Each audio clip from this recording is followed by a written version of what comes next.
Manusia bukan maksum. Malaikat tidak boleh berdosa. Bahkan tidak bisa berdosa. Kita sebagai manusia harus berdosa. Tapi Allah Subhanahu wa ta'ala suka orang-orang yang berdosa, yang selalu memohon ampun, yang selalu bertaubat. Nabi kita Nabi Muhammad sallallahu alaihi wasallam istighfar dalam satu hari 100 kali. Nabi Muhammad yang sudah mendapat jaminan ampunan segala dosanya, dia memohon ampun 100 kali setiap hari. Kira-kira Bismillahirrahmanirrahim. Assalamualaikum warahmatullahi wabarakatuh. Alhamdulillahirabbil alamin. Allahumma shalli ala sayyidina Muhammad wa ala ali sayyidina Muhammad. Sahabat yang beriman, teman-teman yang beriman yang insyaallah dirahmati oleh Allah Subhanahu wa taala, pada kesempatan yang sangat mulia ini marilah sama-sama kita dengarkan, kita ikuti nasihat dari guru kita almarhum Syekh Ali Jabir tentang ilmu-ilmu yang akan disampaikan oleh beliau. Untuk lebih jelasnya, mari sama-sama kita simak tayang. Muslimin jamaah Jumat yang dimuliakan Allah Subhanahu wa taala. Senantiasa setiap Jumat khatib mengingatkan kenaikan dan kualitas takwa kita kepada Allah Subhanahu wa taala. Takwa bukan wasiat para alim ulama. Takwa bukan wasiat para khatib, bukan wasiat para da'i, para asatiz. Taqwa wasiatullah kepada Nabi dan Rasul. Ya ayyuhan Nabi ittaqillah. Taqwa wasiatullah kepada orang-orang beriman. Ya ayyuhalladzina amanu ittaqullah. Taqwa wasiatullah kepada seluruh manusia. Ya ayyuhan nas ittaqu rabbakum. Taqwa wasiyatullah kepada umat Nabi Muhammad sallallahu alaihi wasallam dan ummah yang terdahulu. Walaqad wassayna alladhina utul kitaba min qablikum wa iyyakum an ittaqullah. Kunci diterima amal ibadah kita di sisi Allah taqwa. Innama yataqabbalu Allah minal muttaqin. Kunci kemudahan dalam segala urusan taqwa. Wa may yattaqillah yaj'al lahu min amrihi yusra. Jaminan jalan keluar dari segala kesempitan dan segala persoalan yang kita hadapi taqwa. Wa may yattaqillah yaj'al lahu makhraja. Bahkan menjaminkan rizki wa yarzuqhu min haitsu la yahtasib. Taqwa jaminan keselamatan dari siksa neraka jahannam. Thumma nunajji alladhina taqaw wa nadharu adh-dhalimina fiha jithiya. Dan Rasulullah sallallahu alaihi wasallam bersabda di hadis yang sahih, ittaqillaha haitsu ma kunt, bertakwalah kepada Allah dimanapun berada. Taqwa bukan hanya di masjid atau di saat kita majlis dan beribadah. Dimanapun kita berada, kita menjaga taqwa. Inti daripada takwa kita merasakan selalu Allah menguasai kita. Dimanapun kita berada, tak ada yang bisa kita sembunyikan, tak ada yang bisa kita rahasiakan. Karena yang tersembunyi bagi Allah itu nyata. Kita sebagai manusia wajar kalau kita berdosa dan bersalah, karena kita manusia bukan maksum. Malaikat tidak boleh berdosa, bahkan tidak bisa berdosa. Kita sebagai manusia harus berdosa. Tapi Allah Subhanahu wa ta'ala suka orang-orang yang berdosa, yang selalu memohon ampun, yang selalu bertaubat. Nabi kita Nabi Muhammad sallallahu alaihi wasallam istighfar dalam satu hari 100 kali. Nabi Muhammad yang sudah mendapat jaminan ampunan segala dosanya, dia memohon ampun 100 kali setiap hari. Kira-kira kita seperti apa? Allah Subhanahu wa ta'ala paling senang orang-orang yang selalu istighfar. Bahkan dengan kita banyak istighfar dan rutin menjaga istighfar, mendapatkan jaminan jalan keluar dari segala kesusahan. Bahkan mendatangkan rezeki dari tempat yang tidak pernah kita nyangka. Man lazima al-istighfar ja'ala Allahu lahu min kulli hammin faraja wa min kulli dhiqin makhraja wa yarzuqhu min haitsu la yahtasib. Barang siapa yang menetapkan dan terus-menerus istighfar setiap waktu dan setiap saat, dia akan mendapatkan kemudahan dalam segala kesusahan dan akan mendapatkan jalan keluar dari segala kesempitan. Bahkan Allah akan membuka pintu rezeki yang tidak pernah dia nyangka. Ma'asyiral muslimin, jamaah Jumat yang dimuliakan Allah Subhanahu wa taala. Kita umat Islam diberikan oleh Allah kemuliaan. Posisi kita di sisi Allah mulia. Perilaku kita yang menghina diri kita, yang menurani kemuliaan kita di sisi Allah. Perilaku kita yang membuat kita rendah di sisi Allah. Padahal Allah Subhanahu wa taala sudah menetapkan kita di tempat yang tinggi. Wala tahinu wala tahzanu wa antumul a'launa in kuntum mu'minin. Jangan kalian menghina diri sendiri, jangan kita memperbuat kesedihan, karena kalian sudah ditinggikan oleh Allah Subhanahu wa taala dalam kemuliaan. Kalau kalian betul-betul beriman. Salah satu jaminan kemuliaan kita adalah Al-Quran. Semakin kita dekat sama Al-Quran, semakin terjaga kemuliaan kita di sisi Allah. Al-Quran sudah mulia. Innahu laqur'anun karim, sebagaimana ayat di suratul Waqiah. Innahu laqur'anun karim, sesungguhnya Al-Quran itu mulia.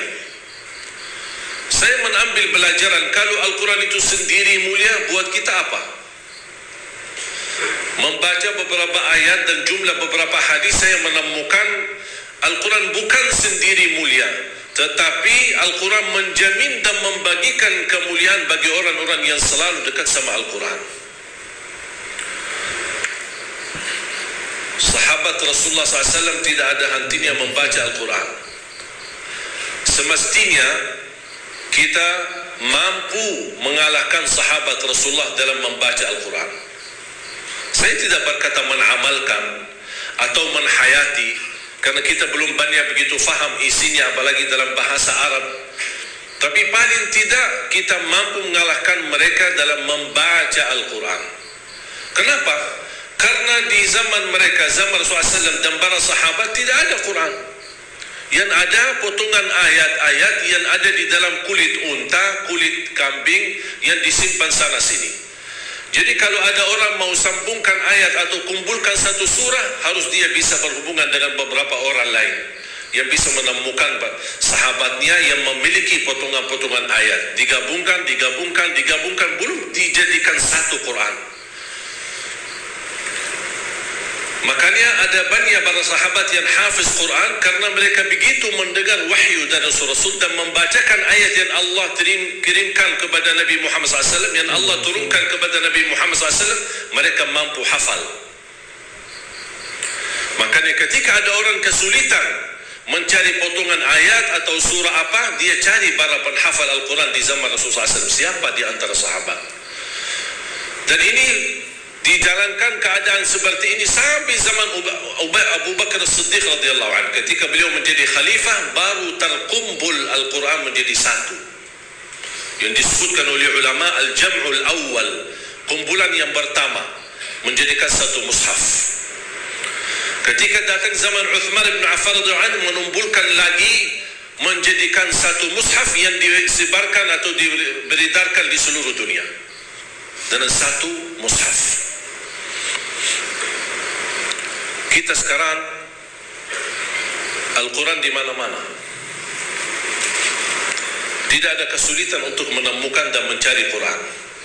Dari segi harga, dari segi kualitas, kertas warna-warni, bahkan ada sekarang yang bertajwid, ada warna tajwid, ada asbabun nuzul, ada terjemahannya. Ada orang kesulitan barangkali ke pustakaan atau ke toko untuk beli Al-Quran, tidak usah capek. Alhamdulillah HP kita bisa download Al-Quran. Tapi sayang sekali, begitu fasilitas dan kemudahan kita mampu menjadikan Al-Quran budiman sehari-hari kita, tapi justru kita menjauh dari Al-Quran. Berapa kali kita baca Al-Quran dalam sehari? Saya pernah tes, kira-kira kalau maksimal saya khususkan waktu bersama Al-Quran, saya butuh berapa lama untuk khatam 30 juz. Di salah satu Ramadan, waktu saya di Madinah, kita selalu berlomba-lomba dengan teman-teman sekolah. Karena dulu di Madinah teman-teman sekolah kita libur sekolah mulai dari bulan suci Ramadan. Dan kita sudah sepakat kalau pas bulan suci Ramadan libur, kita bertemu di Masjid Nabawi dan berlomba-lomba sebanyak-banyaknya khatam Al-Quran. Dan saya bersama teman dan ada juga banyak kawan-kawan yang luar biasa. Ada yang 1 kali khatam, ada yang sambil 1 hari khatam 2 kali. Saya ketika tes butuh berapa lama untuk khatam 30 juz. Saya mulai membaca Al-Quran, habis subuh sampai zuhur, saya pakai alarm, kemudian saya stop, zuhur, habis salat zuhur lanjut lagi, on timernya, sampai asar, off timer, habis asar, on timer lagi. Hasilnya habis mengkhatam 30 juz, saya melihat waktunya 10 jam. 10 jam bagi orang yang standar bacaannya cukup bagus mampu mengkhatam 30 juz. Sedangkan ada orang 1 bulan 30 hari tidak bisa khatam 30 juz. 30 hari. Sedangkan 10 jam cukup. Apalagi sekarang kita di bulan Rajab. Bagi ahlul Quran, sebenarnya bulan Rajab dan bulan Sya'ban itu bulan mulia. Bahkan bulan Sya'ban disebutkan bulanul Quran atau bulanul Qurra. Yang suka membaca Al-Quran bulannya mereka adalah Sya'ban, bukan Ramadan. Kenapa? Karena dari Rajab, Sya'ban mereka sudah mempersiapkan. Jangan sampai masuk Ramadan kita malas membaca Al-Quran. Beda sama orang yang dari Ramadan ke Ramadan dia menunggu kesempatan. Hanya dari Ramadan ke Ramadan baru dia memperhatikan Al-Quran. Ada seorang perempuan namanya Kaila. Mungkin jamaah sekalian yang biasa nonton acara Hafiz Indonesia, seorang buta perempuan usianya 7 tahun. Saya tanya, Kaila berapa banyak membaca Al-Quran dalam seharinya? Dia jawab 5 sampai 7 juz. Saya berkata, kok kebanyakan banget? Banyak sekali. Tak capek? Kasihan kamu. Apalagi mohon maaf kamu buta. Kalau kamu tak baca Al-Quran, saya yakin Allah pasti maafkan. Karena kamu diuji dengan buta mata. Apa dia jawab? Dia berkata, saya malu sama Allah menjadikan buta saya alasan tidak membaca Al-Quran. Ini anak usia 7 tahun. Kira-kira alasan kita apa? Padahal kemuliaan yang kita dapat dari Al-Quran itu luar biasa. Sayang sekali kalau kita sudah memiliki di tengah kita kitab yang termulia, kitab yang tersuci, kitab yang teragung, tidak ada keraguan di dalamnya. Alif Lam Mim, dzalikal kitabu la raiba fihi hudan lil muttaqin. Dan membaca Al-Quran walaupun tidak mengerti isinya, tidak memahami maknanya, tidak apa-apa. Tetap dapat setiap satu huruf 10 kebaikan. Jadi kalau jamaah sekalian membaca, tak faham sama sekali, hanya baca saja, tetap mendapatkan setiap satu huruf 10 kebaikan. Alif Lam Mim bukan satu huruf, alif satu huruf, lam satu huruf, mim satu huruf. Satu huruf satu kebaikan dilipatkan 10 kali lipat menjadi 10 kebaikan. Rugi kita diberikan kesempatan yang mulia seperti ini. Mana ada amal atau bacaan sebuah kitab atau apa saja kita hadis pun belum tentu dapat 10 kebaikan. Hanya Al-Quran satu huruf. Bukan saat satu kali baca dapat 10 kali lipat. Dia menghitungkan berhurufnya. Kita mendapatkan 10 kali lipat. Sayang sekali jamaah sekalian berhari-hari lewat tidak baca Al-Quran. Sedangkan fasilitas dan kemudahan ada di tangan kita. Tak bisa baca Al-Quran karena alasannya masih buta huruf atau berbata-bata. Jangan jangan khawatir. Ada berita gembira di hadis yang diriwayatkan Imam Muslim. Rasulullah sallallahu alaihi wasallam bersabda, "Walladzi yaqra'ul Qur'ana wa yatata'ta'u fihi wa huwa 'alaihi syaq lahu ajran." Barang siapa yang membaca Al-Quran dan dia mendapatkan kesusahan sambil berbata-bata dalam bacaannya, apa dapatnya? Apakah dosa karena berbata-bata? Kesulitan dalam membaca, apakah itu dosa? Kata Rasulullah SAW, tidak, itu 2 pahala. Falahu ajran, 1 pahala karena dia mau membaca, 1 lagi karena kesusahan dan kesulitan yang dia hadapi saat membaca. Mohon maaf, tidak bisa baca sama sekali. Alhamdulillah masih bisa simak, dengar. Sambil naik motor, sambil kita menjalani tugas di kantor, atau kita kemana saja pergi. Alhamdulillah sekarang fasilitas mudah. Dengan HP kita bisa kita dengar murattal. Sampai kita khatam 30 juz, walaupun tidak mengerti isinya, mendapatkan keberkahan. 1 ayat kalau kita jaga setiap habis salat fardu dan ketika mau tidur, sebagaimana bersabda Rasulullah SAW, "Man qara'a ayat al-kursi dubura kulli salatin laysa bainahu wa bainal jannati illa yamut." Barang siapa yang membaca ayat kursi setiap habis salat fardu, dijamin menjadi ahli surga. Cuba 1 ayat saja menjaminkan kita masuk surga. Kira-kira gimana 30 juz Al-Quran? Dan selalu saya sampaikan kepada jemaah, kalau seandainya buru-buru, lagi ada rapat, ada meeting, ada urusan mendadak, tak bisa berlama-lama di masjid, tak apa-apa, habis istighfar, langsung baca ayat Al-Kursi, terus habis itu jalan. Terus gimana? Subhanallah, walhamdulillah, dan zikir-zikir yang lain, tak apa-apa, sambil jalan pulang. Bisa kita jalankan zikir itu. Asal jangan tinggalkan ayat kursi setiap habis salat, karena itu jaminan mendapatkan surga Allah Subhanahu wa ta'ala. Saya harap jemaah sekalian, kita mempersiapkan diri mulai sekarang. Jangan menunggu Ramadan yang datang, karena belum tentu bertemu Ramadan. Tidak ada yang punya jaminan punya umur sampai bulan suci Ramadan. Makanya saya harap, kalau tidak bisa 1 juz dalam 1 hari, minimal mulai harimu baca Al-Quran, tutupi harimu dengan membaca Al-Quran. Tunjukkan perubahan. Kalau anda ingin Allah rubahkan nasib kita, anda ingin Allah merubahkan rizkimu, Allah ingin merubahkan keadaanmu menjadi lebih baik, tunjukkan perubahannya kepada Allah Subhanahu wa ta'ala. Tunjukkan perubahannya luar biasa, akan dapat anugerah yang luar biasa. Tapi jangan kita menjadi hamba biasa-biasa saja, tapi minta sama Allah yang luar biasa. Itu tidak adil. Oleh karena itu jemaah sekalian, mari kita minimal mulai harimu baca Quran semampunya. 1 ayat, 2 ayat, 1 halaman, apa yang anda mampu tunjukkan. Begitu habis subuh, sebelum beraktivitas, sebelum jalan ke kantor atau kemana, kita baca Al-Quran. Begitu pulang, sudah mau tidur, siap-siap, sebelum tidur ambil air wudu dan baca Al-Quran. Habis itu tidur. Semoga di antara kita memulai hari kita baca Quran, tutupi hari kita baca Al-Quran, semoga di antaranya kita mendapatkan keberkahan oleh Allah Subhanahu wa ta'ala. Berkah terjamin. Saya belajar dari ibu saya, setiap hari tidak pernah lewat pasti khatam suratul Baqarah.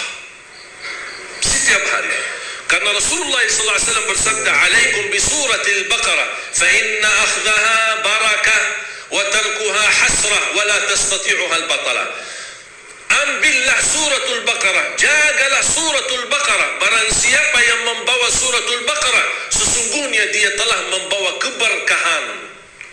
Dan barang siapa yang meninggalkan suratul Baqarah, kata Rasulullah SAW, akan menyesal.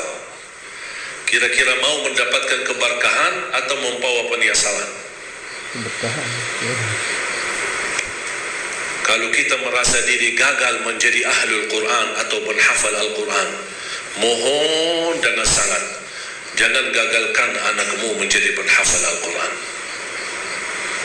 Saya kagumi dan terkejut ketika melihat anak-anak hafiz Indonesia, rata-rata dari orang tua yang awam, orang tua yang buta huruf, orang tua petani, orang tua yang tidak punya kemampuan. Bahkan ada orang tua yang tidak pernah belajar sama sekali Al-Quran. Tapi begitu dia memperjuangkan, sampai ada seorang ibu berkata, "Sudah, hentikan buta huruf lagi. Di masa kami cukup banyak orang buta huruf. Kami tidak mau di generasi-generasi anak-anak kami masih ada yang buta huruf." Kalau anda gagal menjadi penghafal Al-Quran, mohon jangan gagalkan anakmu. Kalau itu pun anakmu tidak berhasil menjadi penghafal Al-Quran, jangan gagalkan hartamu untuk mendukung dan membantu program Al-Quran dimanapun. Supaya apa? Datang di hari kiamat, kita berkata, ya Allah, mohon maaf, saya tidak bisa menghafal Al-Quran. Anakku pun tidak mampu menghafal Al-Quran. Ya Allah, jadikan hartaku, sedekah, zakat, infakku menjadi saksi baik untuk program Al-Quran. Mudah-mudahan kita mendapatkan orang-orang yang menilai atau mendapatkan syafaat di Al-Quran di hari kiamat. Barakallahu li wa lakum fil Qur'anil azim. Alhamdulillahirrahmanirrahim. Sahabat yang beriman, teman-teman yang beriman, itulah tadi ilmu yang disampaikan oleh guru kita. Mudah-mudahan bermanfaat, mudah-mudahan kita semua dapat istiqamah untuk memohon ampun kepada Allah, beristighfar kepada Allah setiap harinya, membaca Al-Quran setiap harinya. Minimal kita mulai hari-hari kita dengan Al-Quran dan tutup hari-hari kita dengan Al-Quran. Jangan sampai kita meninggalkan Al-Quran, karena ini manfaatnya sangat luar biasa, baik di dunia maupun di akhirat. Mungkin itu saja saya akhiri. Wassalamualaikum warahmatullahi wabarakatuh.